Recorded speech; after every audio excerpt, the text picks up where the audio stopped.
Suga, don't protect me anymore. Jimin's voice cut through the roar of the stadium just as cold rain began pouring across the stage. For a second, Suga froze. Thousands of army watched as he stood between Jimin and the rain, silently holding his jacket above him while the music continued around them. If you keep doing this, Jimin whispered, his voice trembling, everyone will think I'm the one who needs saving. Suga lowered his eyes. Then Jimin did something nobody expected. He stepped away from the shelter and walked toward someone standing alone at the edge of the stage. The cameras captured everything, but they missed the one detail that changed the meaning of the entire night. What had Jimin seen that made him choose someone else over himself? And why did Suga suddenly look like he already knew the answer? Tell me honestly, if you were watching from the crowd, whose side would you take? The rain had begun as a whisper, barely noticeable beneath the thousands of voices filling the stadium. At first, it appeared almost beautiful beneath the concert lights, tiny droplets floating through beams of white and violet before disappearing against the dark stage. But within minutes, the weather changed. The drizzle became heavier, striking the enormous stage with a steady rhythm that blended with the bass coming from the speakers. The floor beneath the performers began reflecting the lights like a sheet of black glass. Jimin stood near the center of the stage, his microphone still in his hand, his hair gradually becoming damp as he tried to continue performing as though nothing had changed. Around him, the other members moved naturally through the choreography, exchanging quick glances whenever the rain became stronger. Jungkook laughed briefly after nearly slipping, while J-Hope instinctively adjusted his footing. RM looked toward the side of the stage, where several staff members were already communicating through headsets. Nobody wanted the performance to stop, not after everything that had gone into this night. It was supposed to be a celebration, one of those rare evenings when the distance between the performers and the people who had supported them for years seemed to disappear. Yet somewhere behind the lights, beyond the cameras and the cheering crowd, another story had already begun unfolding. Suga had noticed the rain before anyone else seemed concerned. He glanced toward Jimin and saw him wiping water from his eyes with the back of his hand. "You okay?" Suga asked quietly as they crossed paths. Jimin gave him a quick smile. "I'm fine." Suga knew that answer. It was the same answer people gave when they did not want anyone to worry. He said nothing. Instead, he continued watching him. The stadium itself seemed alive. Thousands of light sticks moved through the darkness like stars carried by waves. Fans shouted lyrics back toward the stage, their voices sometimes overpowering the music. Some were crying simply because they were there. Others were holding handmade banners above their heads, trying to protect them from the rain. At the far end of the venue, a young woman named Hana stood near the barricade with a transparent raincoat pulled tightly around her shoulders. She had arrived hours earlier. She had waited through the opening acts. She had refused to leave her place even when the first drops began falling. But unlike everyone around her, Hana was not holding a light stick. She was holding a small, worn notebook against her chest. Its corners were bent.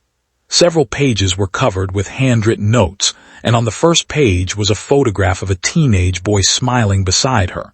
Nobody on the stage knew who he was. Nobody in the audience knew why Hana had come. Even Hana herself had not decided whether she was brave enough to stay until the end. Months earlier, she had almost stopped listening to music altogether. Her younger brother, Daniel, had been a talented amateur performer who dreamed of standing on a stage someday. He used to record himself singing late at night, quietly enough that their parents would not wake up. When life became difficult, music had been the one place where he still felt capable of becoming someone. Then, after a devastating personal setback, Daniel stopped performing. He stopped answering messages. He stopped talking about the future. Hana had spent months trying to pull him back toward the person he used to be, but every attempt seemed to push him farther away. The concert was supposed to be her final attempt to remind him that dreams did not have to disappear simply because life became painful. She had brought the notebook because it contained the lyrics Daniel had written when he was still hopeful.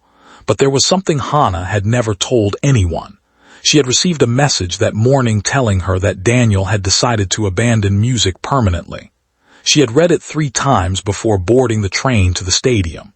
By the time the concert began, she had already convinced herself that she would never show anyone the notebook. Then the rain came. And somewhere between one song and the next, Jimin looked toward the audience and noticed a woman standing completely still while everyone around her was celebrating. He could not see her face clearly from the stage. He could not know her name. But he noticed the way she held that notebook against her chest as though it contained something fragile enough to break. Jimin looked away, then looked back. Something about her posture felt different. The crowd was moving, shouting, singing. Hana was not. She simply stood there beneath the rain, staring toward the stage with an expression that seemed strangely disconnected from the happiness surrounding her. Jimin's attention lingered for only a few seconds before the music pulled him forward again.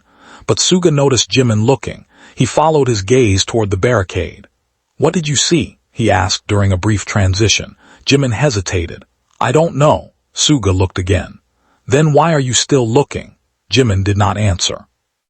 On stage, the lights shifted. The next song began. The rain became heavier.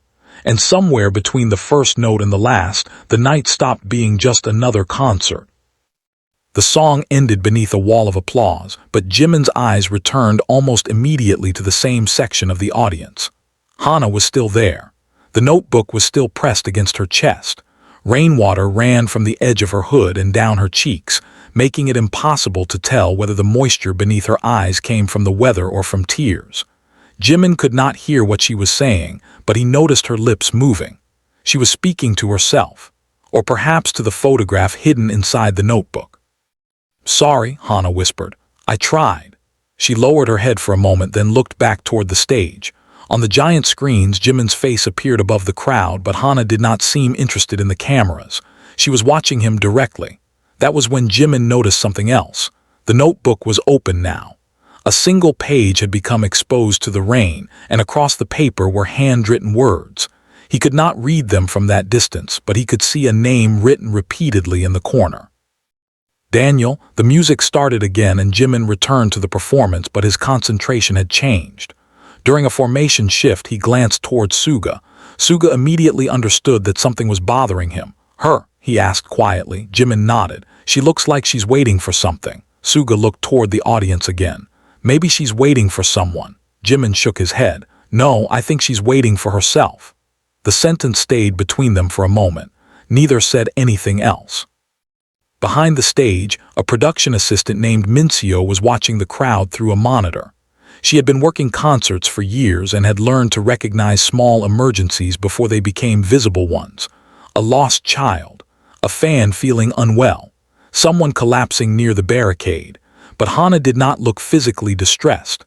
That made her harder to notice. She was simply standing there motionless, while thousands of people around her celebrated. Mincio eventually approached security and quietly pointed toward the section. "Keep an eye on the woman with the notebook." The security guard nodded. "Medical issue?" "I'm not sure." Meanwhile, Hana's phone vibrated inside her pocket. She ignored it. It vibrated again. She finally pulled it out and saw Daniel's name. For several seconds, her thumb hovered over the screen. Then she opened the message. "Please don't come home yet. I need some time." That was all. No explanation. No anger. No promise that he would be okay. Hana closed the message and placed the phone back into her pocket. Her hands were shaking. She looked down at the notebook. Inside were pages Daniel had written over several years. Some contained lyrics. Some were unfinished thoughts. One page had only a single sentence. "Maybe I wasn't meant to be heard." Hana had underlined it so many times that the paper had almost torn. She remembered the night he had said it aloud. He had been sitting on the kitchen floor at 2 in the morning, his guitar lying beside him. She had told him that failure was temporary. He had smiled without looking at her. "You keep saying that because you want me to believe it." Hana had no answer because he was right. She wanted him to believe it. She wanted to believe it herself. But wanting something to be true was not the same as knowing how to make it true. Months had passed since then.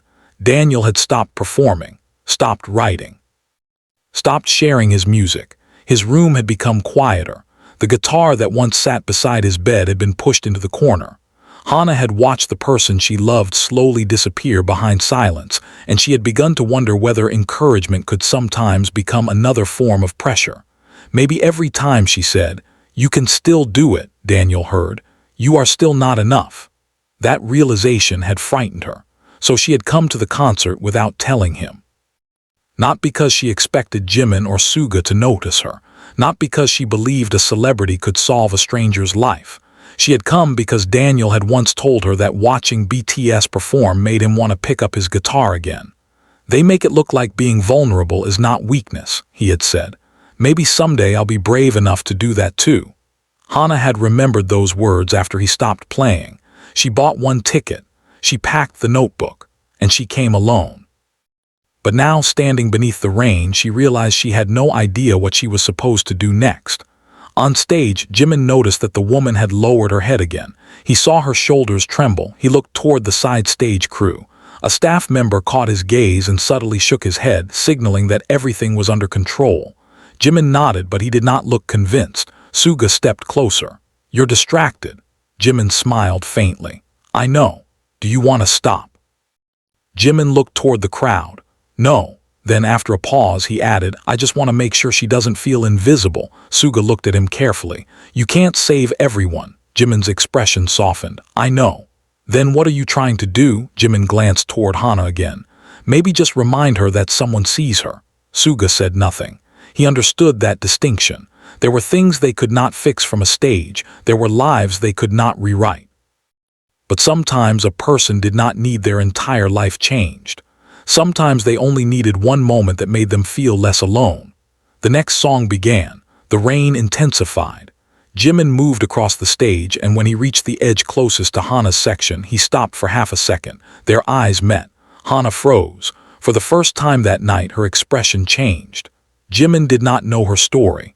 He did not know about Daniel. He did not know about the notebook or the sentence written inside it.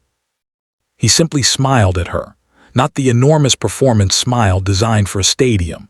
A smaller one, quiet, almost private. Hana's lips trembled. She looked down at the notebook and finally opened it. A tear fell onto the page, and for the first time in months, she allowed herself to cry without apologizing for it. The rain no longer looked like part of the show. It came down in silver sheets beneath the stage lights, turning every movement into a blur of reflections and shadows. The musicians continued playing, the dancers continued moving, and thousands of voices continued singing, but the atmosphere had changed. The stage crew had begun placing additional towels and equipment covers along the edges. Security personnel watched the barricades more closely. Yet Jimin kept glancing toward Hana. He had no explanation for the instinct that kept pulling his attention back to her. Perhaps it was the notebook. Perhaps it was the expression on her face. Or perhaps it was simply the strange human feeling that occurs when one person in a crowd suddenly appears completely alone. During the next transition, Suga approached him. She's still there. Jimin nodded. I know. Security checked. She's okay physically. Jimin exhaled slowly. That's good. Suga studied his face. But that's not what you're worried about. Jimin did not answer. The music began again. This time, however, the rain became so heavy that Jimin could barely keep his eyes open. Water ran from his hair to his jaw. His clothes clung to his shoulders. He continued singing, but when he reached the center of the stage, he noticed Suga approaching from the opposite side. Suga had removed his outer jacket. He walked toward Jimin and without saying anything raised it above him, creating a small shield against the rain. The audience erupted. To the crowd, it looked spontaneous and affectionate. Jimin smiled at first, then his expression changed. Hyung, what are you doing? He asked. Suga shrugged. You're getting soaked. So are you? I know. Jimin laughed quietly. Then put it back on. Suga shook his head. You first. The exchange lasted only seconds, but cameras captured it. On the giant screens, Jimin's face appeared beside Suga's. The crowd screamed louder, yet Jimin's attention was no longer on the reaction. He looked past Suga and toward Hana. She was watching them, but instead of smiling, she was crying harder. Jimin suddenly understood why. The gesture had reminded her of something. Protection. Someone standing between another person and a storm. Someone quietly saying, you don't have to handle this alone. Jimin lowered his microphone. Hyung. Suga looked at him. What? Can I borrow that? Suga hesitated, then handed him the jacket. Jimin turned away from the stage and walked toward the edge. A staff member immediately moved to intercept him, but Jimin signaled that he was okay. The crowd began reacting with confusion. Some fans thought he was going to wave. Others thought he was going to interact with a nearby section, but Jimin stopped directly in front of the barricade. Hana looked up at him. For several seconds neither spoke. Rain fell between them. Then Jimin held out the jacket. Hana stared at it as if she could not understand what he wanted her to do. "You're cold," he said. Hana shook her head. "I'm okay," Jimin smiled. "You don't have to be." The words were simple, but they struck her harder than he could have known. Hana reached for the jacket, then stopped. "I can't take this." Jimin tilted his head. "Why?" "Because you need it." Jimin glanced back toward Suga, who was now standing a few steps away without saying anything. "He'll survive." Hana almost laughed through her tears.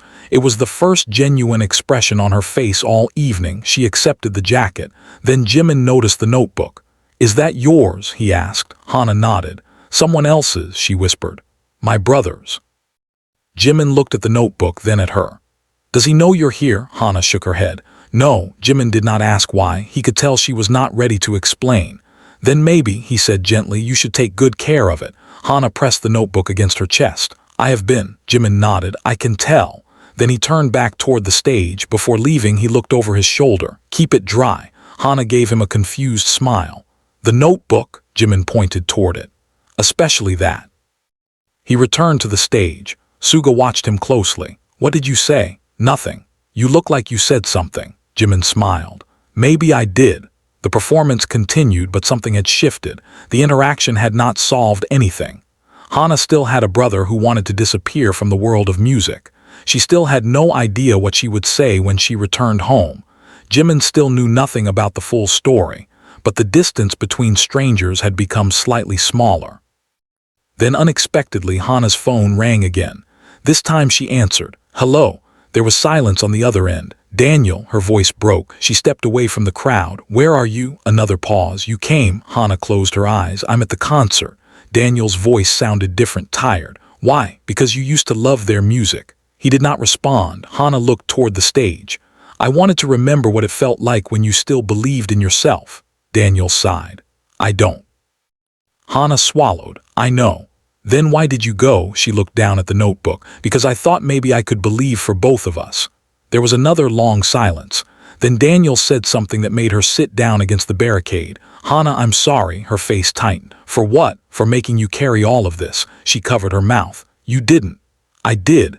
"Daniel, listen to me." Her voice trembled. "You don't have to perform for me. You don't have to become successful. You don't even have to write another song. I just want you to stop thinking you have to disappear when you're hurting." Hana began crying again. This time she did not hide it. On stage, Jimin saw her sitting down. He looked towards Suga. Suga followed his gaze. "Something happened," Suga said. Jimin nodded. "Yeah." The next song was approaching its final chorus. The production team had planned a dramatic ending involving the entire group standing together beneath the falling rain. But as Jimin looked at Hana, he realized the planned ending suddenly felt less important. He walked towards Suga. "Hyung." Can we change something?" Suga looked at him. "What?" Jimin glanced toward the audience. "The ending." Suga followed his eyes, then he understood. "You want to do something for her, not just her." Jimin looked around at the crowd. Thousands of people were standing in the rain, each carrying stories nobody on stage could see. For everyone who came here carrying something they couldn't say. Suga remained silent for several seconds. Then he nodded. "I'll talk to the others." Within minutes, RM, Jungkook, Jin, J-Hope, and V were quietly informed. Nobody made a dramatic announcement. Nobody needed to. RM simply asked, "What does Jimin want?" Suga answered, "A moment without pretending everything is perfect." J-Hope nodded. Jin lowered his microphone and smiled softly. Jungkook looked toward the crowd. "Then let's give them one." The music began to fade. The stadium slowly became quieter.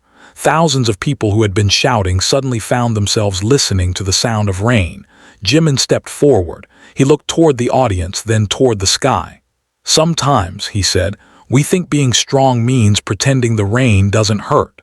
The crowd became completely silent. Suga stood behind him.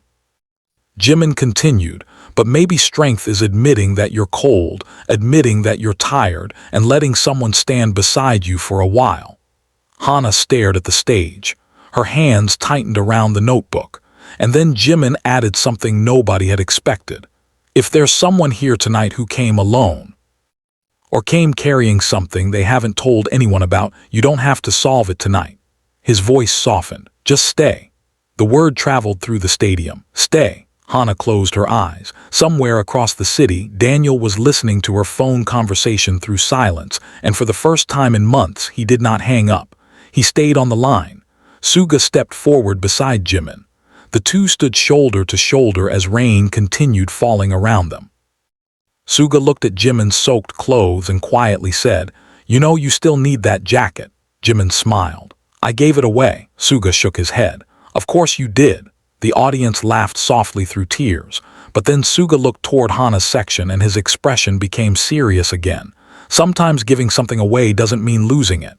Jimin looked at him. Suga continued, "Sometimes it means making sure it reaches the person who needs it more." The stadium fell silent once again. Hana looked down at the jacket around her shoulders. It was warm. It smelled faintly of rain and stage lights, but the warmth was not what made her cry. It was the realization that someone had noticed her without demanding an explanation. Someone had seen the weight she was carrying and had not asked her to prove that she deserved help. The concert eventually continued.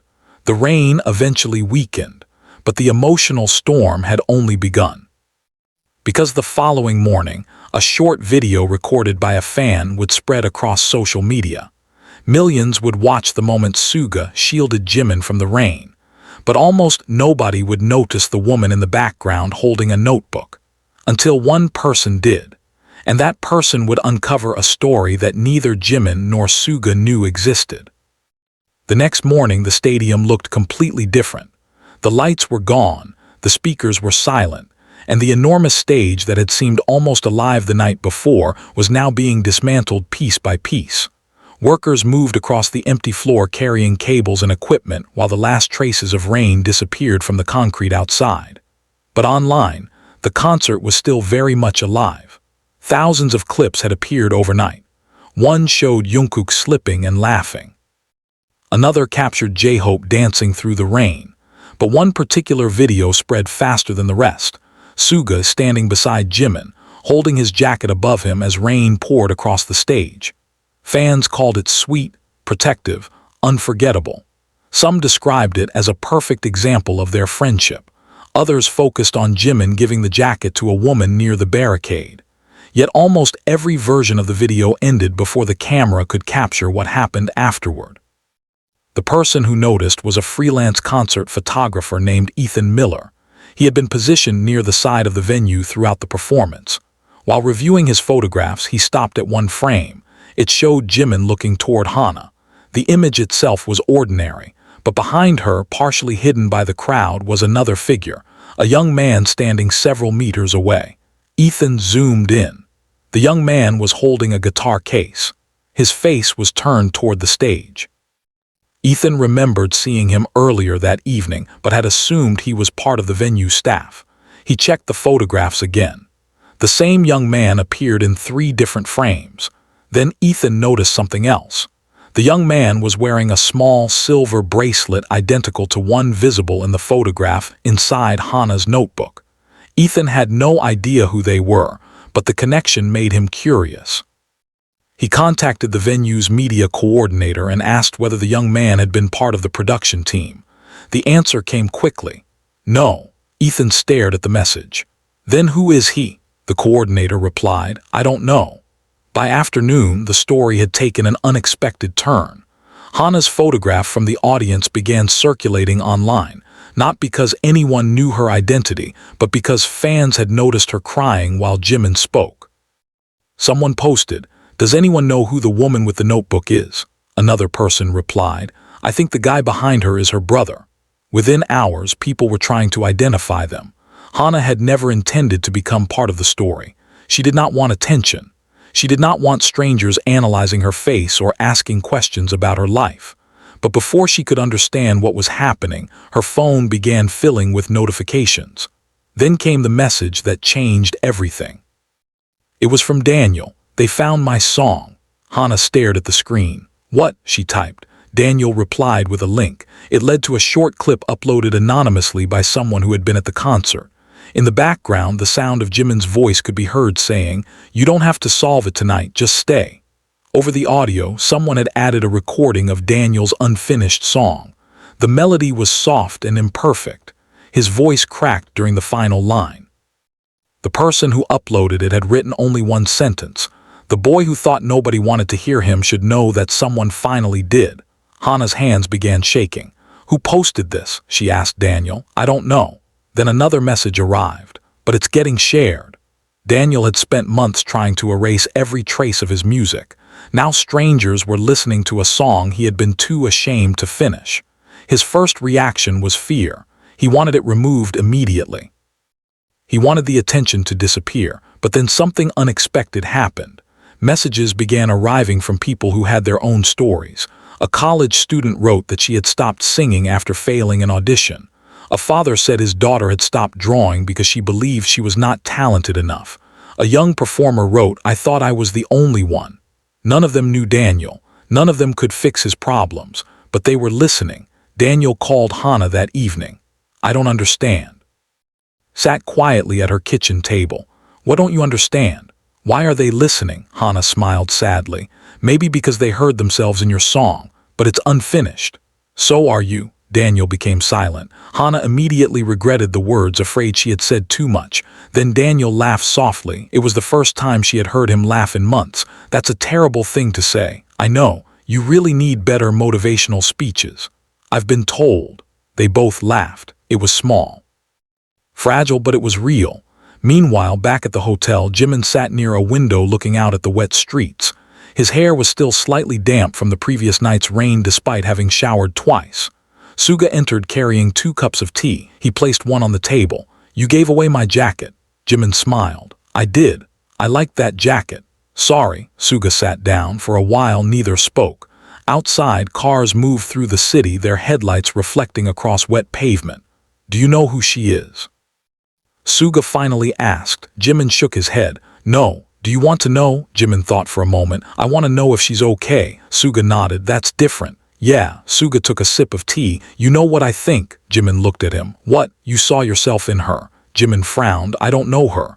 "You don't have to know someone to recognize a feeling." Jimin looked down at his hands. "Maybe." Suga continued quietly. "You know what it's like to stand in front of thousands of people and still feel like nobody can see what's happening inside." Jimin did not respond. The silence between them was comfortable but heavy. Then Jimin's phone vibrated. It was a message from RM. "You should see this." Attached was the clip of Daniel's song. Jimin played it. The recording was rough. The voice was nervous.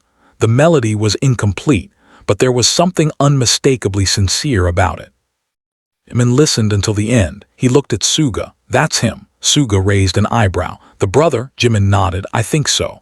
Jimin replayed the final few seconds. Daniel's voice cracked. The recording stopped abruptly. "He sounds scared," Jimin said. Suga looked at the screen. "Maybe because he thought people would laugh." Jimin shook his head. "Maybe because he thought nobody would listen."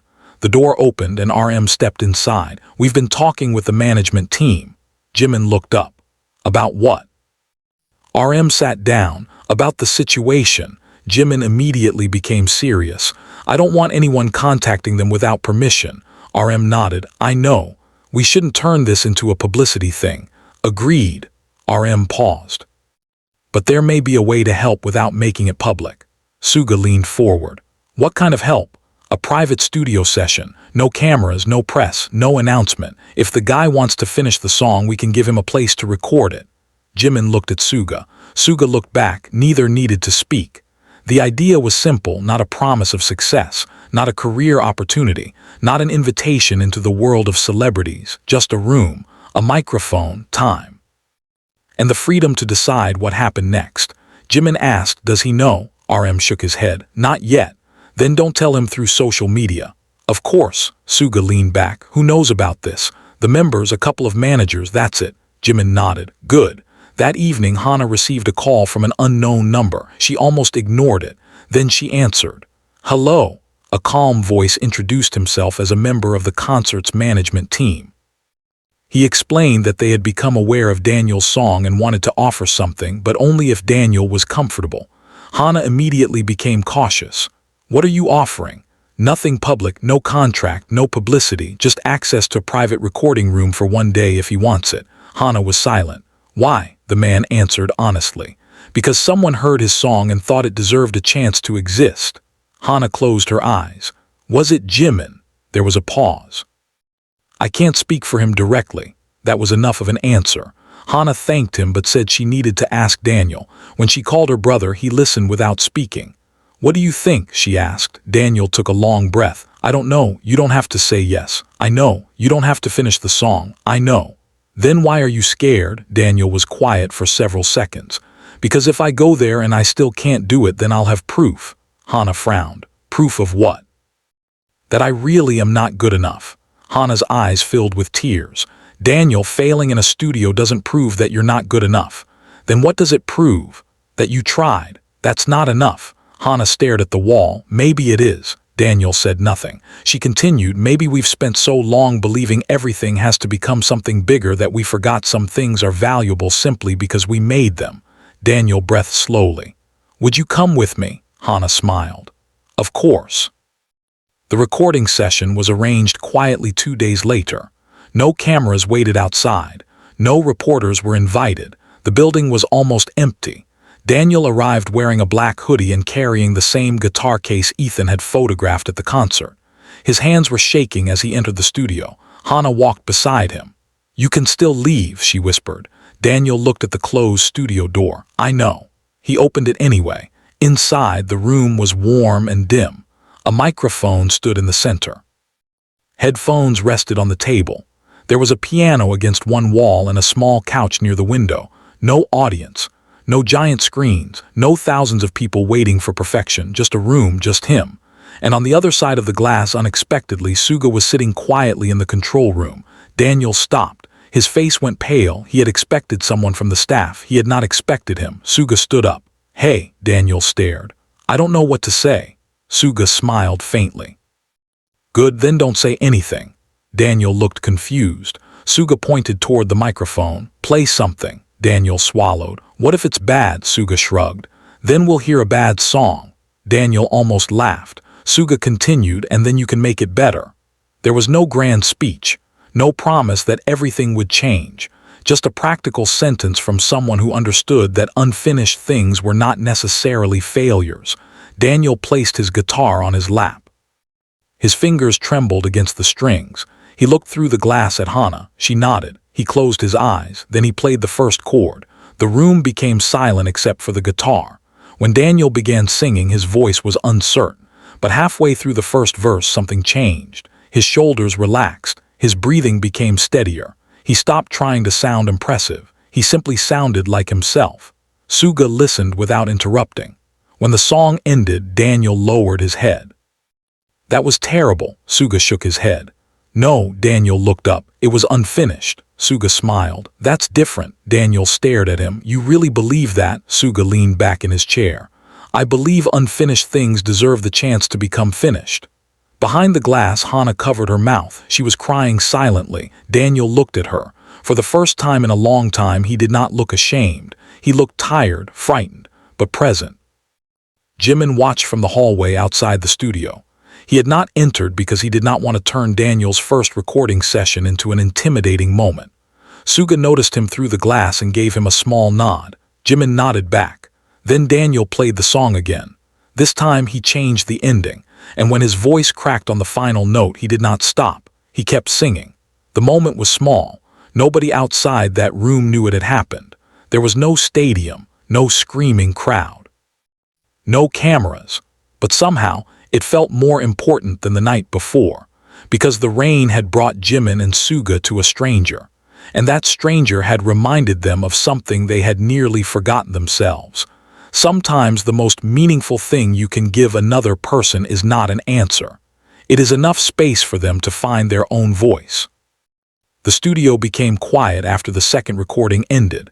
No applause followed. No one immediately spoke. The final note seemed to remain suspended in the air, slowly fading into the hum of the equipment. Daniel kept his hands on the guitar, staring at the strings as though he was afraid that looking up might somehow break the moment. Hana stood behind the glass with both hands pressed against her mouth. Suga remained in the control room, listening to the silence. Jimin finally stepped inside. Daniel looked up and immediately stiffened. "You were here," Jimin nodded. "I didn't want to interrupt." Daniel gave a nervous laugh. "I thought you weren't coming." "I almost didn't." Jimin pulled a chair closer but did not sit until Daniel did. For a moment the two simply looked at each other. There was no stage between them now, no cameras, no crowd. Jimin was not performing and Daniel was not trying to impress anyone. "Why did you stop?" Jimin asked. Daniel looked down. "Because I got tired of hearing myself fail." Jimin nodded slowly. "What did failing sound like?" Daniel thought about it. "Like people telling me I wasn't ready, like people comparing me to others, like every song I wrote becoming evidence that I wasn't good enough." Jimin listened without interrupting. Daniel continued, "Eventually I stopped writing because not writing hurt less." Jimin's eyes softened. "Did it?" Daniel hesitated. "No." That single word seemed to carry months of frustration. Jimin looked toward the guitar. "Then maybe you didn't stop because you stopped loving music." Daniel shook his head. "I think I stopped because I loved it too much." Jimin understood. "Sometimes the things we care about most are the things we become most afraid of losing." Daniel looked at him. "How did you deal with that?" Jimin smiled faintly. "I didn't always." Daniel seemed surprised by the answer. "But you're Jimin." Jimin laughed quietly. "That doesn't make me immune to being scared." Back. There were moments when I wondered whether people would still listen if I wasn't perfect. Sometimes you can hear thousands of people cheering and still hear one negative voice louder than all of them. Daniel lowered his eyes. "What changed?" Jimin looked through the glass toward Hana. "People." Daniel followed his gaze. Hana wiped her tears and smiled.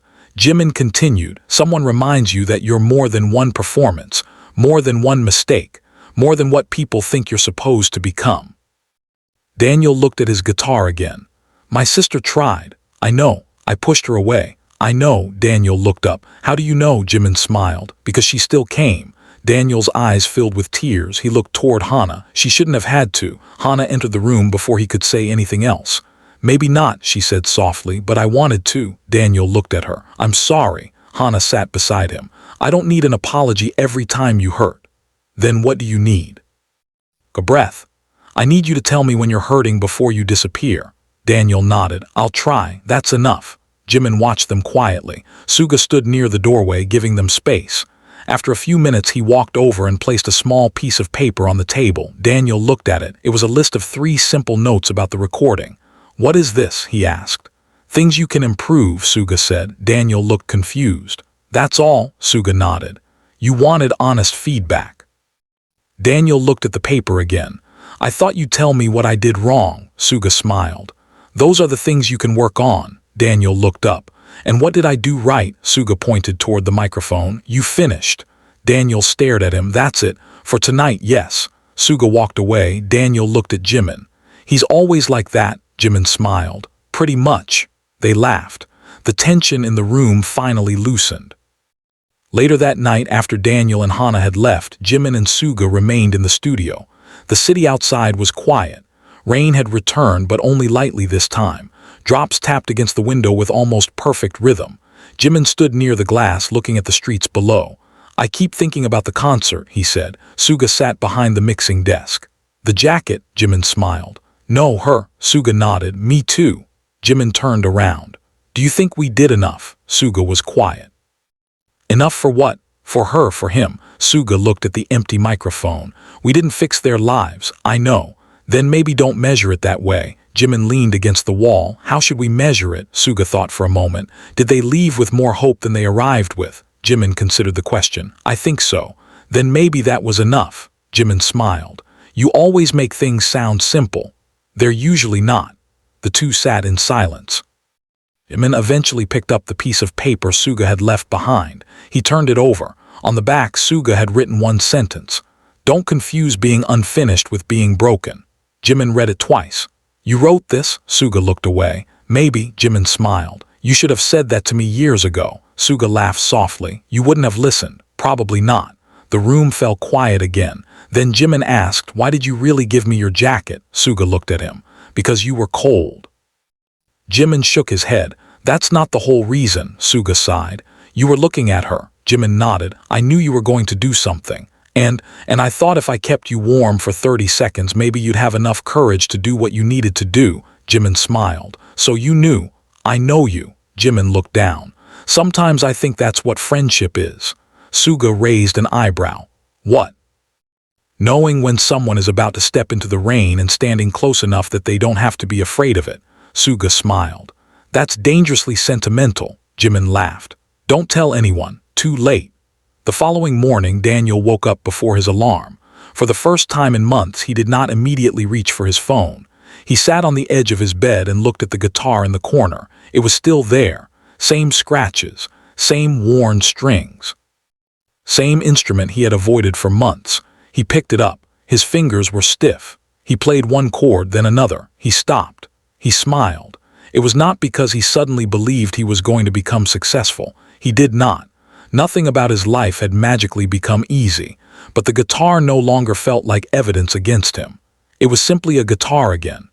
Across town, Hana sat at the kitchen table drinking coffee while Daniel played quietly in the next room. She looked at the notebook from the concert. The pages were wrinkled from rain, but one sentence remained readable. She took a pen and wrote beneath it, "Maybe being heard begins with being willing to stay." She closed the notebook. She did not post the sentence online. She did not send it to anyone. It belonged to her.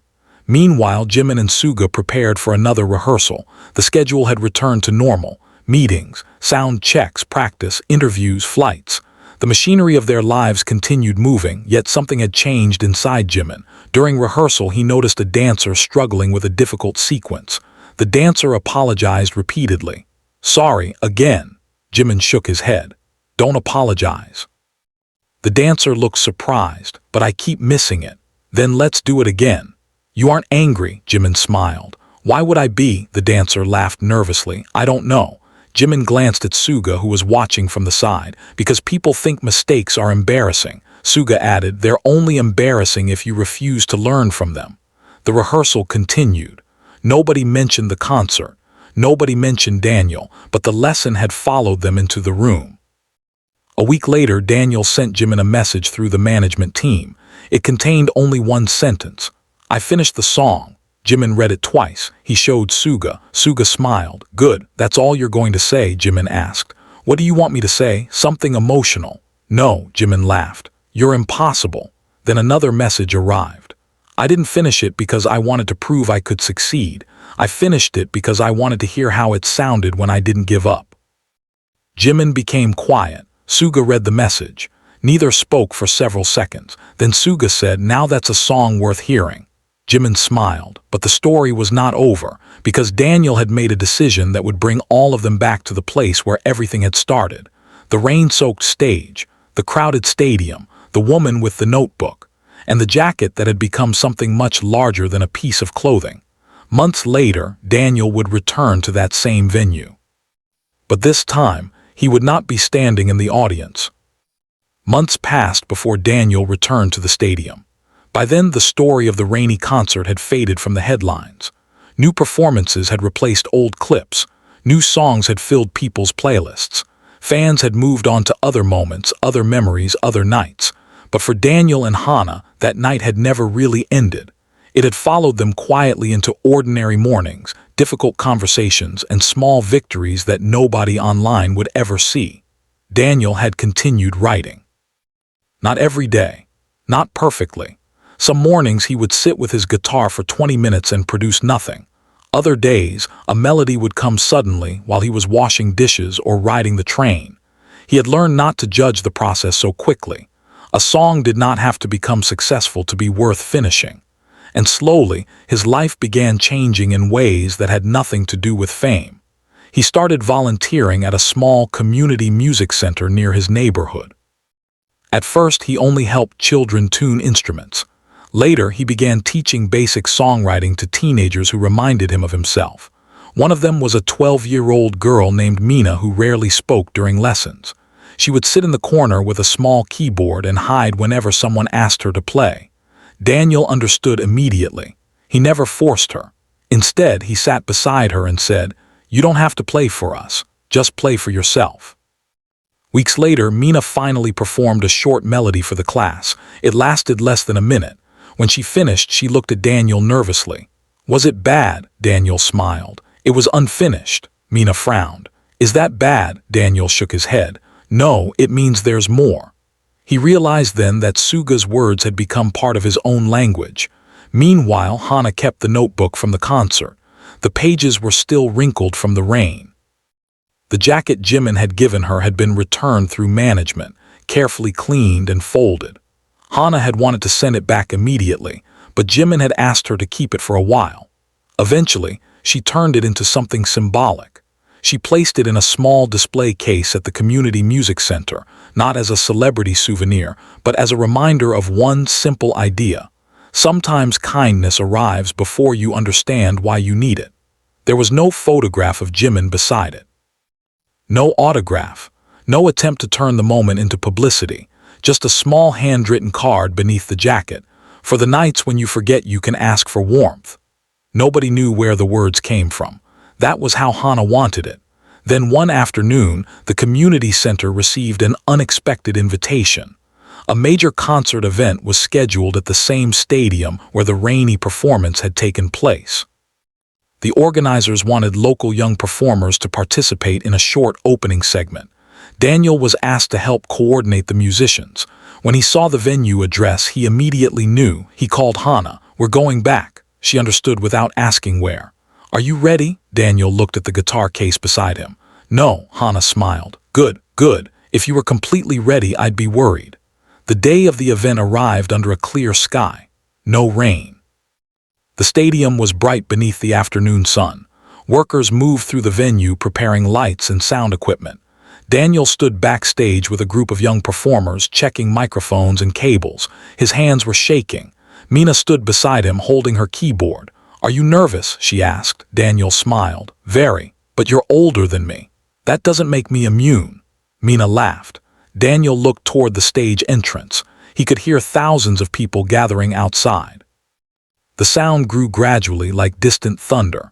Then he heard a familiar voice during sound check. He froze. Jimin was on stage. Suga stood a few meters away. The rest of BTS were preparing for rehearsal. Daniel looked at Hana. She smiled. Go say hello. No, why? Because if I go out there, I'll forget how to speak. Hana laughed. Then don't speak. Daniel walked toward the stage entrance.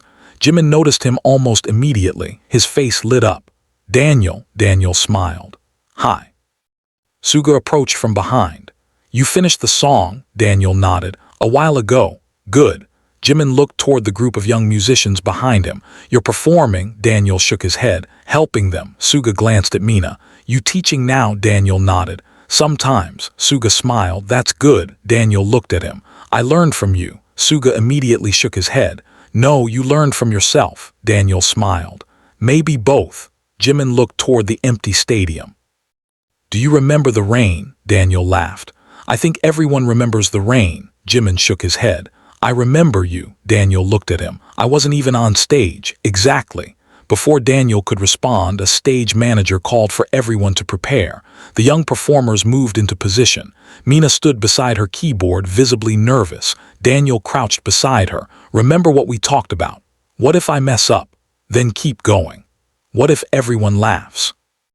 Daniel looked toward the audience. Then we'll keep going anyway. Mina nodded. The lights dimmed. The crowd grew louder. One by one, the young performers walked onto the stage. Mina was last. Her hands trembled as she approached the keyboard. Daniel stood behind the curtain watching. He saw her look toward the audience and freeze. The first note was supposed to begin. Nothing happened. 10 seconds passed. The audience waited.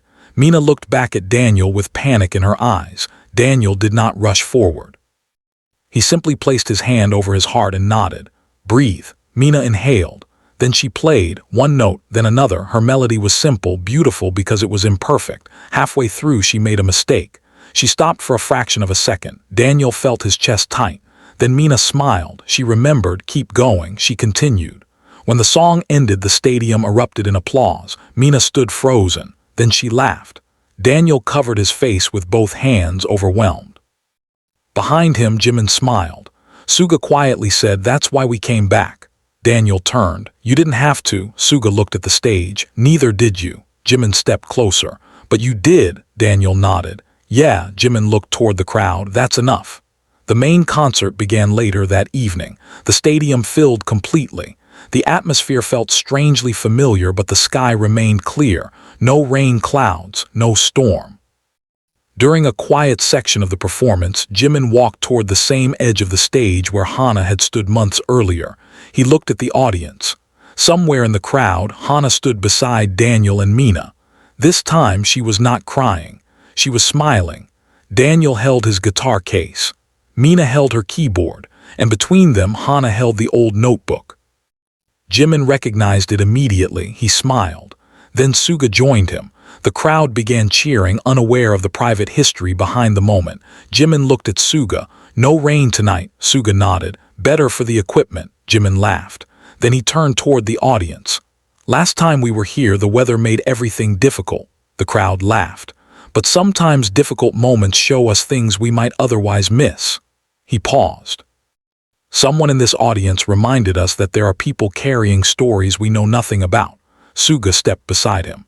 And sometimes the person you think needs saving just needs someone to stay. The crowd became quiet. Jimin looked toward Hana, then Daniel, then Mina. So tonight, he said, we want to dedicate this moment to anyone who has ever been afraid to begin again. The lights slowly softened.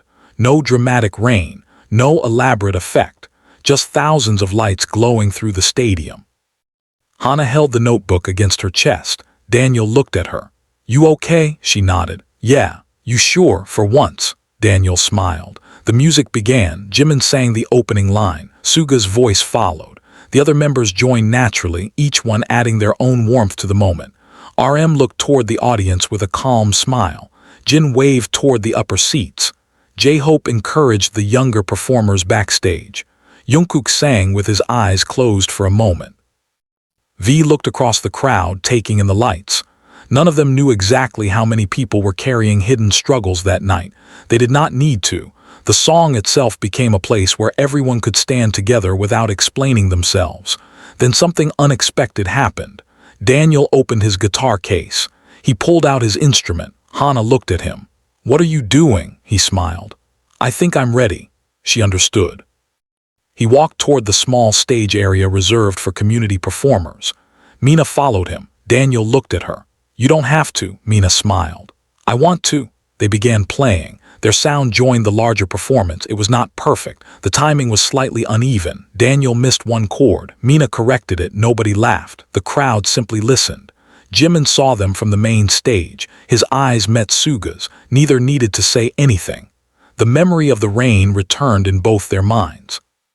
Suga had once stood beside Jimin to keep him dry. Jimin had then stepped away from the shelter to reach someone else. Now, months later, that small gesture had traveled much farther than either of them could have imagined. It had reached Daniel, it had reached Hana, it had reached Mina, and perhaps through them it had reached hundreds of other people who had never even known where the story began.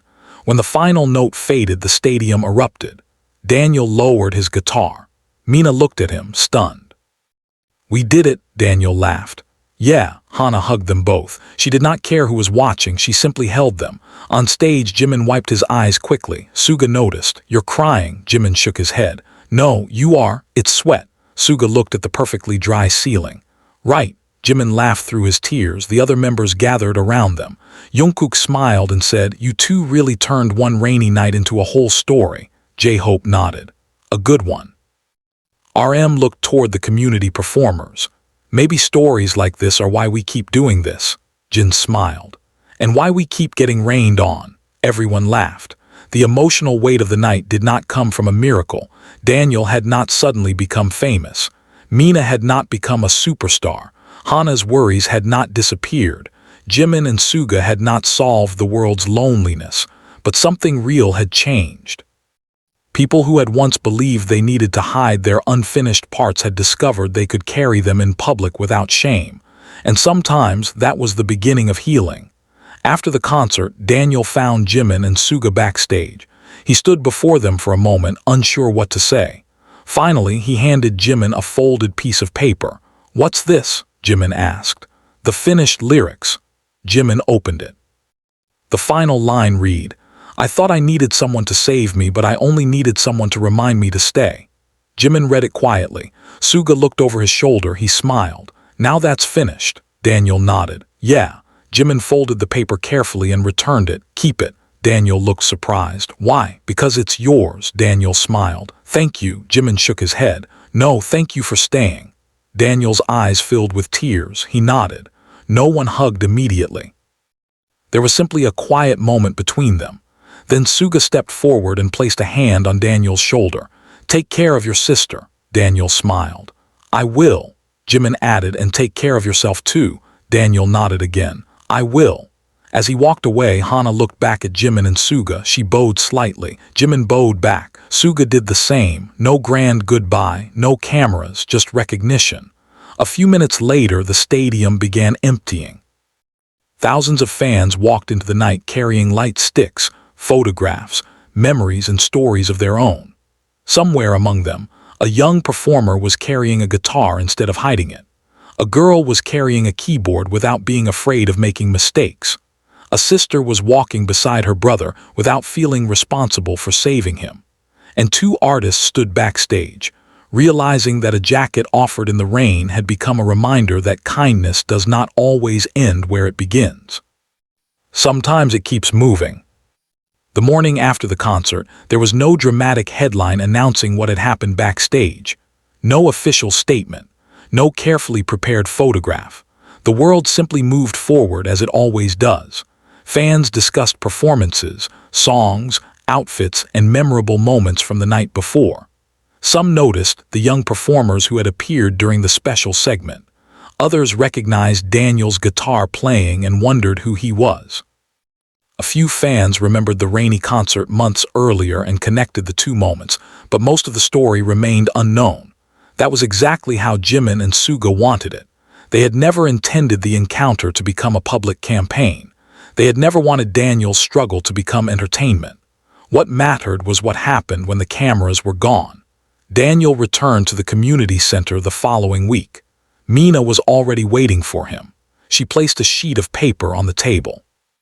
I wrote another song, she said. Daniel smiled. Already? Mina nodded. It's not finished.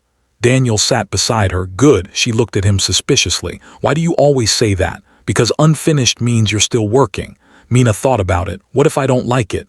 Then write another. What if that one is bad too? Daniel shrugged. Then you've learned something. Mina smiled. You're starting to sound like Suga. Daniel laughed. That's dangerous. Across town, Hana continued working at the community center. The small display case remained near the entrance, holding the jacket and the handwritten message. Visitors often stopped to read it.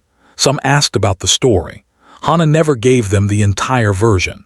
She simply said, "Someone once reminded me that people don't always need answers. Sometimes they need someone to notice." That sentence became a quiet philosophy at the center. Staff members began using it when teenagers came in afraid to perform. Parents repeated it when their children became discouraged.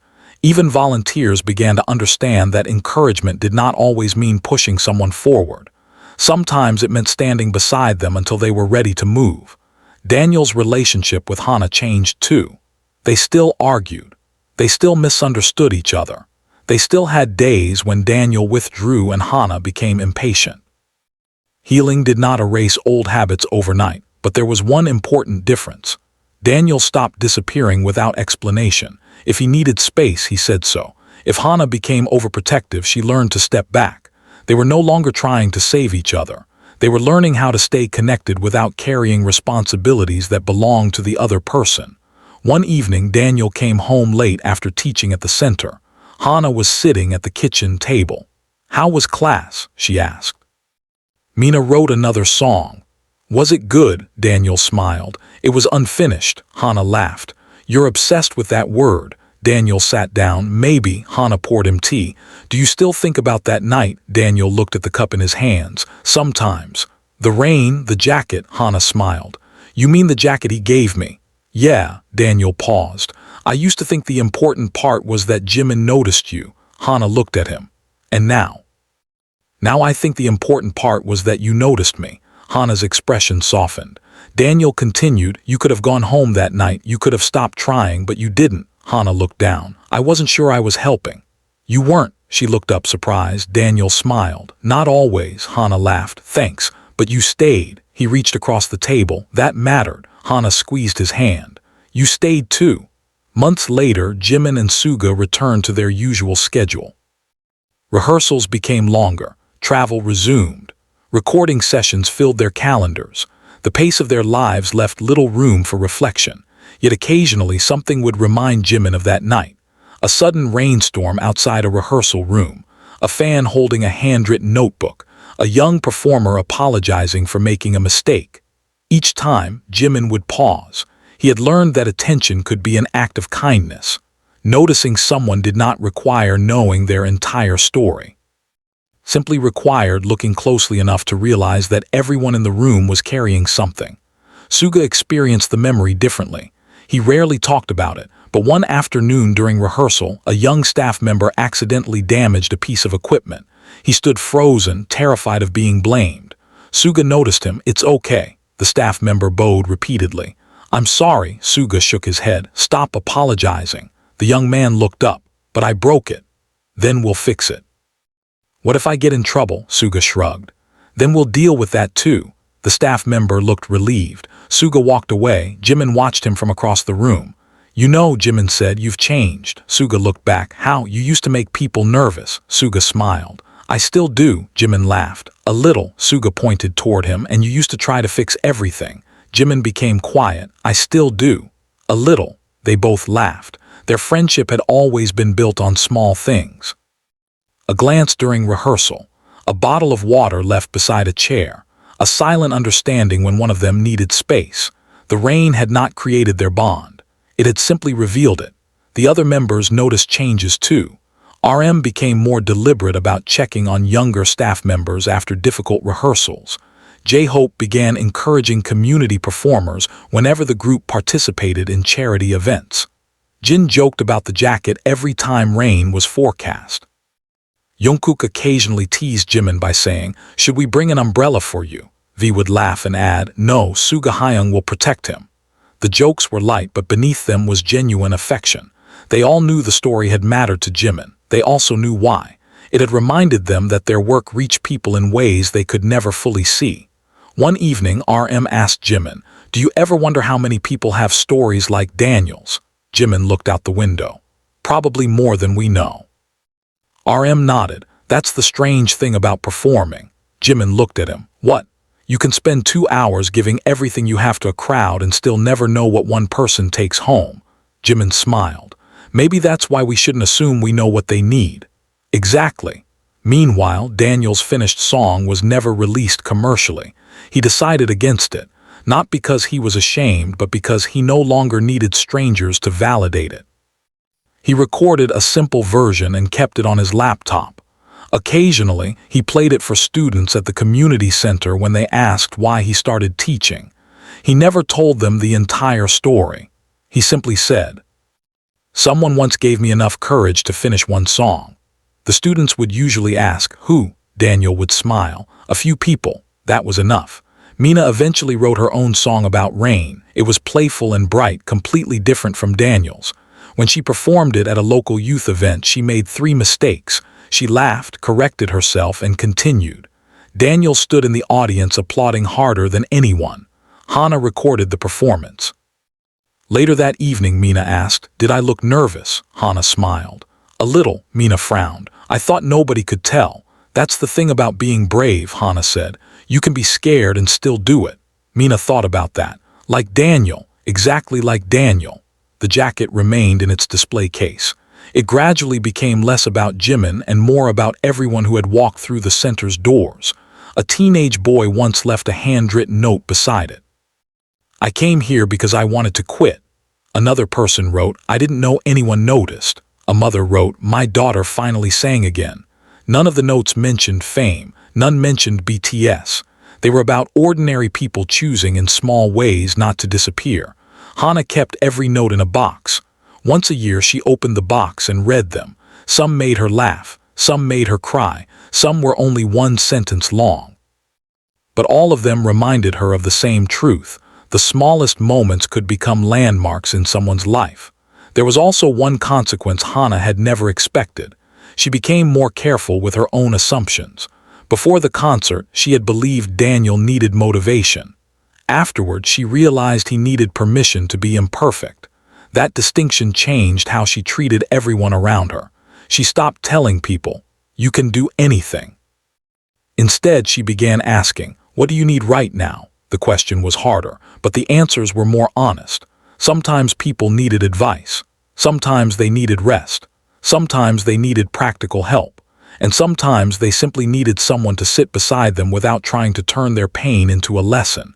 Jimin eventually received a photograph from Hana. It showed the community center's display case. The jacket was inside. Beside it was a new note written by Mina. Jimin looked at the photograph for a long time. He sent it to Suga without explanation. Suga replied with 3 words, "Looks warmer now." Jimin smiled. He wrote back, "Yeah." That was all. Neither needed to explain what they meant. The story had become something neither of them could have predicted. A rainy night had created a moment of attention. That attention had led to a conversation. The conversation had created a chance. The chance had become a song. The song had become a lesson. The lesson had reached a child, and the child had carried it somewhere else. Not because anyone planned it, not because anyone was extraordinary, simply because one person had noticed another person standing alone. Years later, Daniel would still remember the exact sound of the rain hitting the stage. He would remember Jimin's voice. He would remember Suga's jacket. But most of all, he would remember what happened afterward. Someone had given him a place to begin again without demanding that he become someone else. And that was the real aftermath. Not fame, not headlines, not a viral moment. Just a collection of ordinary lives becoming slightly kinder because, for one night, someone decided not to look away. Years passed, and the memory of the rainy concert slowly became something almost private. People who had witnessed it remembered fragments. The rain, the lights, Suga holding his jacket above Jimin, Jimin walking toward the barricade. But very few knew what had happened after the cameras stopped recording. For Jimin and Suga, the night became one of those memories that returned unexpectedly, usually when they least expected it. For Hana, it became the beginning of a different way of seeing people. For Daniel, it became the night he stopped measuring his worth by whether anyone applauded. And for Mina, it became a story she would one day tell without even realizing how many lives had been connected by it. The community music center continued to grow. It never became famous. It never appeared on television. Its rooms remained modest, its instruments slightly worn, its walls covered with drawings and handwritten lyrics from teenagers who came and went. But something about the place made people feel safe. There were no rankings on the walls, no posters announcing who was the most talented, no trophies displayed to remind anyone who had succeeded. Instead, there was the old jacket behind glass. Over time, the handwritten notes surrounding it multiplied. People wrote messages about fear, failure, loneliness, and second chances. Some were from children. Others were from adults who had never thought of themselves as performers but had spent years hiding parts of themselves. One afternoon, a young man named Elias entered the center carrying a violin case. He had been accepted into a prestigious music program but was considering quitting after failing an important audition. He stood in front of the display case for several minutes. Hana noticed him. "You like the jacket?" she asked. Elias nodded. "What happened?" Hana asked. He looked embarrassed. "I wasn't good enough." Hana smiled gently. "That's a big conclusion from one audition." Elias looked at her. "What if it's true?" Hana pointed toward the jacket.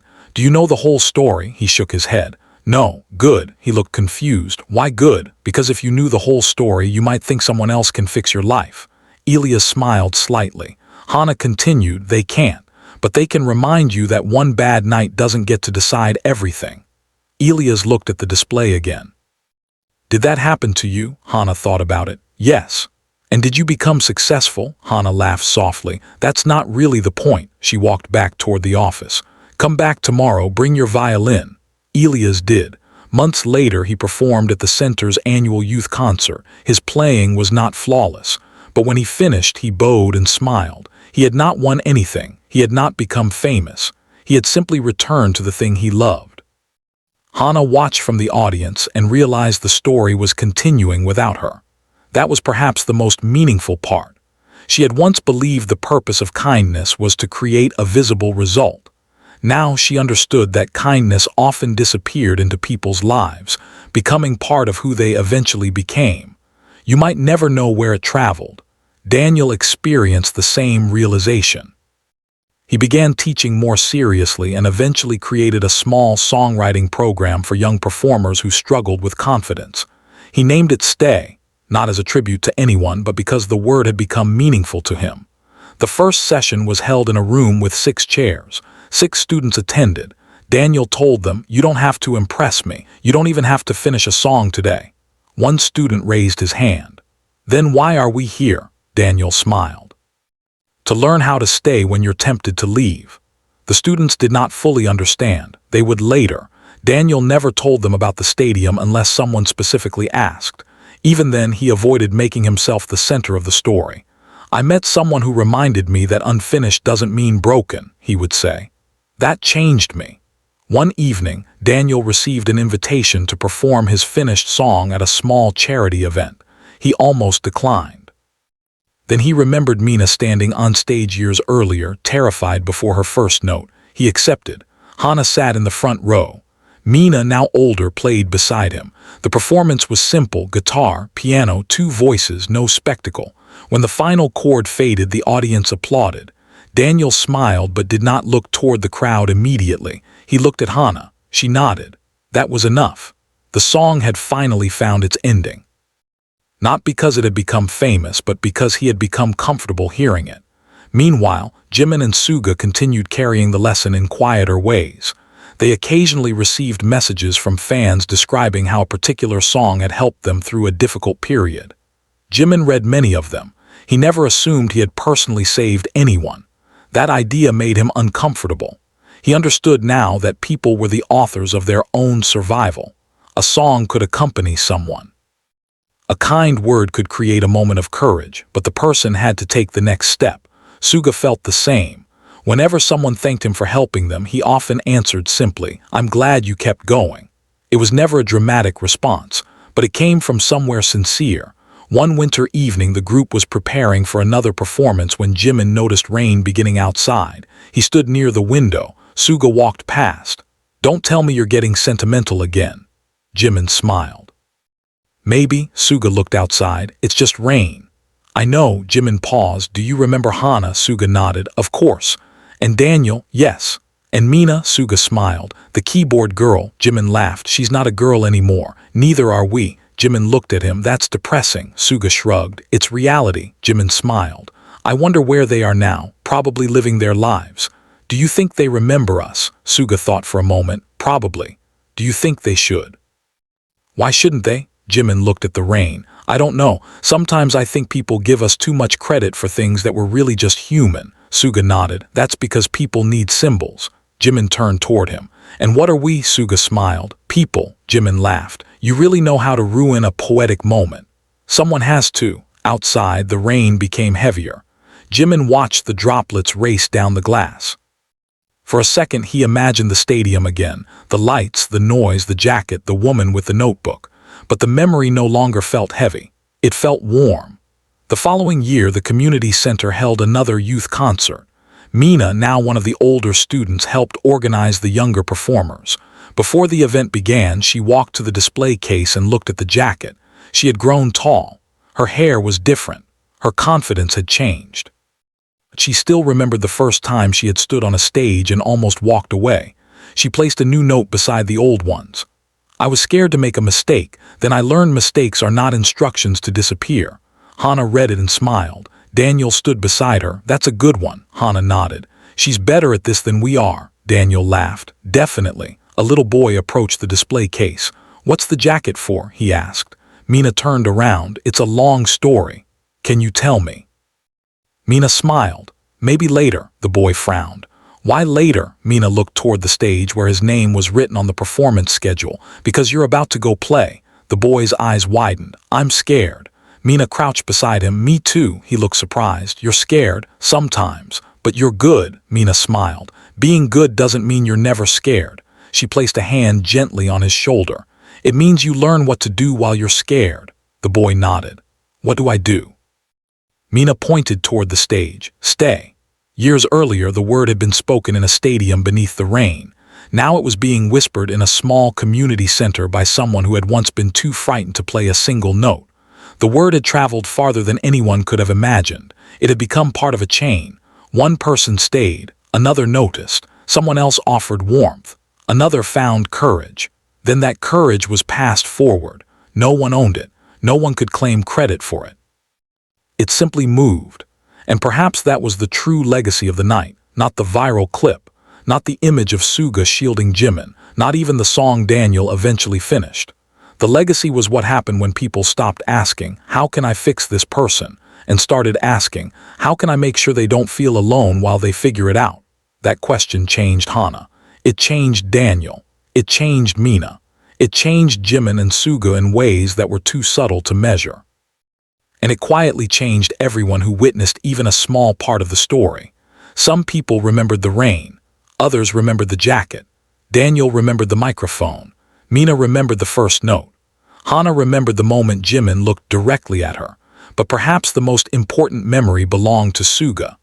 Years later, when someone asked him casually about the most meaningful moments he had experienced on stage, he did not mention the biggest audience or the loudest applause. He simply smiled and said, "Sometimes the important moments are the ones that happen between the songs." He did not explain further. He didn't need to, because some stories are not measured by how many people saw them. They are measured by how many people quietly became different because they happened.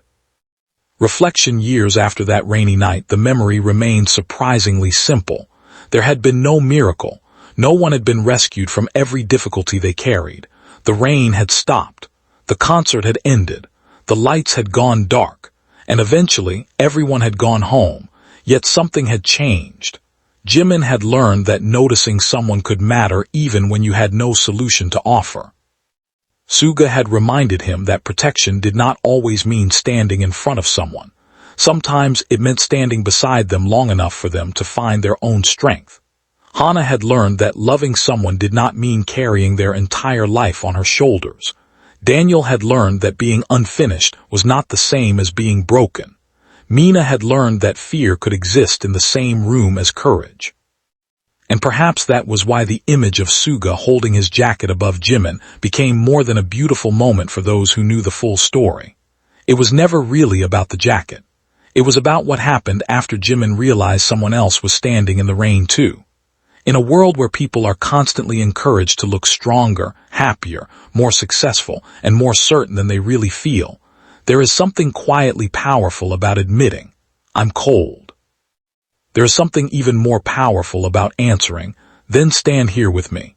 We often imagine kindness as something enormous, a rescue, a sacrifice, a life-changing speech, but most kindness is much smaller. It is noticing the person who has stopped talking. It is asking a friend whether they are really okay and waiting long enough for the honest answer. It is letting someone make a mistake without making them feel ashamed for it.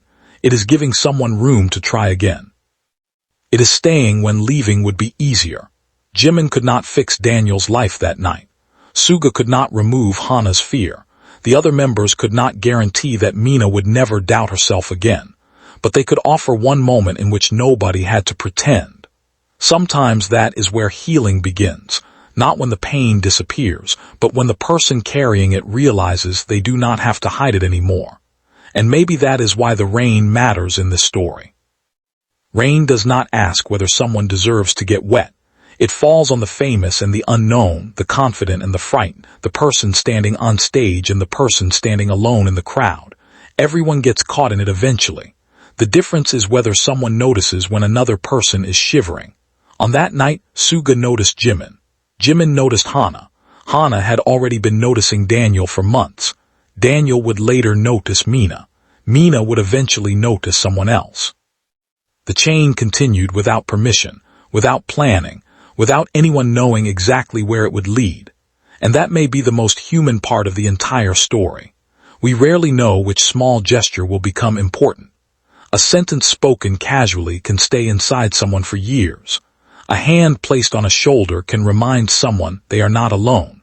A jacket offered in the rain can become a symbol of warmth long after the person who wore it has forgotten the weather. So if you were standing in that stadium that night, watching Suga shield Jimin from the rain, perhaps you would have thought the emotional story was between the two of them. Maybe you would have cheered when Jimin stepped away from the shelter.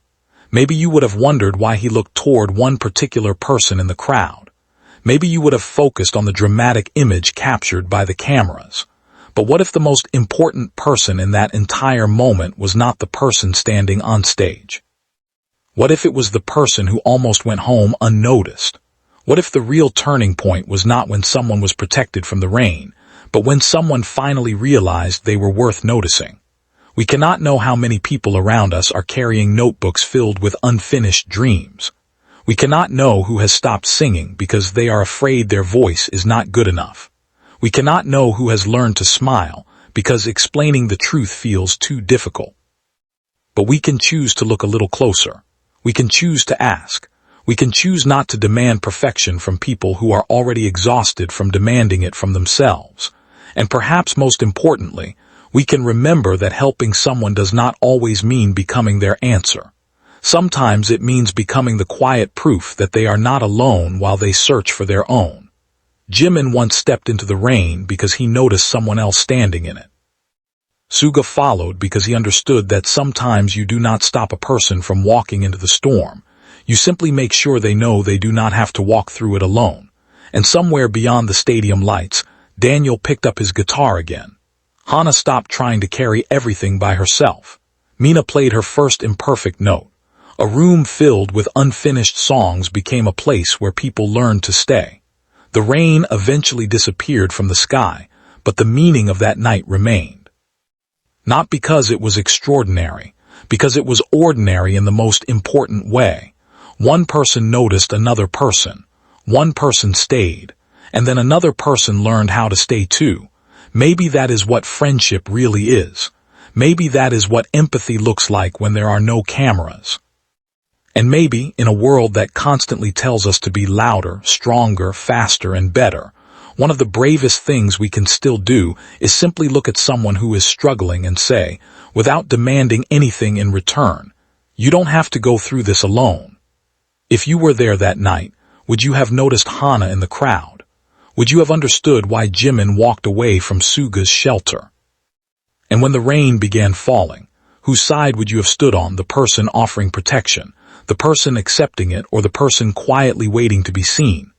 Tell us what you think, because sometimes the answer says more about us than it does about the story.